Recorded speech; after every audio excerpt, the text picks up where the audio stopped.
A few days before Christmas in the lead up, probably our last test actually before Christmas, and before we the office takes a couple of weeks break at Transmoto, but we're up here at Damien Smith's test track facility at Jillaby, a couple of hours north of Sydney.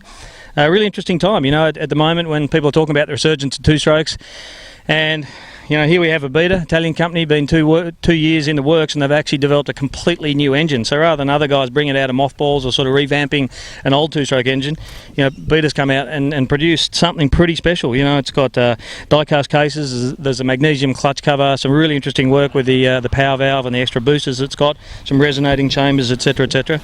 And you know, first impressions obviously is that this two-stroke is right in the game straight off the bat. But not only, you know, what Beta's done with the motor this year, they've also, as they've done with their four-stroke, they've done some big updates to the frame, largely around the headset.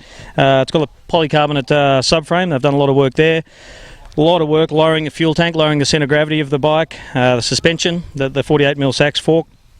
Some very different internals, shock body and the shock is completely different, and of course an electric start, which is also always lovely for a two-stroke. So, you know, I guess the and obviously talking about the electric start, we've got the starter motor actually, which sits down underneath the engine, which is similar to what we understand is going to come out on the Sherco in a little while. So, you know, I think obviously when you've got a new bike coming in the market, particularly something with a completely new engine, the idea is obviously to put it up against the benchmark. What we decided to do, you know, what's generally considered the benchmark is the KTM 300EXC. Tells about, used to be actually KTM's one of their biggest selling bikes until the 350 came in a couple of years ago.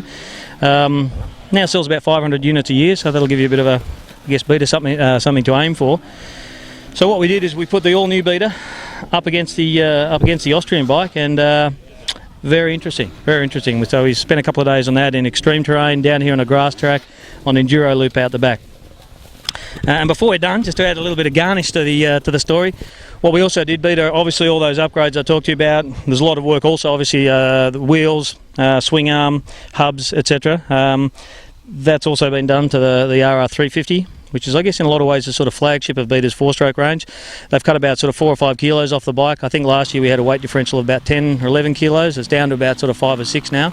And what we did is we put that up against the new Husaberg 350. So Husaberg 350, for all intents and purposes, I guess, aside from the colour, the fork and the triple clamp is a KTM, obviously, using a KTM platform this year. So again, the idea was, you know, just assessing using the Husaberg as a bit of a benchmark for the Beta upgrade. So very different bikes, both very, very capable in their own right.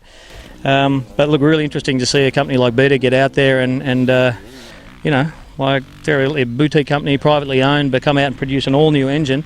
And I think the interesting thing for us is really everything that they've done to frame, swing arm, hubs, lightning, everything that they've done to the ergos, power delivery and suspension is something that we kind of complained about in a lot of ways last year. So they've addressed, I guess, all the issues that we sort of, you know, we thought needed addressing. So all of that we're going to wrap up in one little fantastic package in the March issue of the magazine, which is going to be on sale in early February. So keep an eye out for that, and a little bit more video of the boys riding around, cutting loose.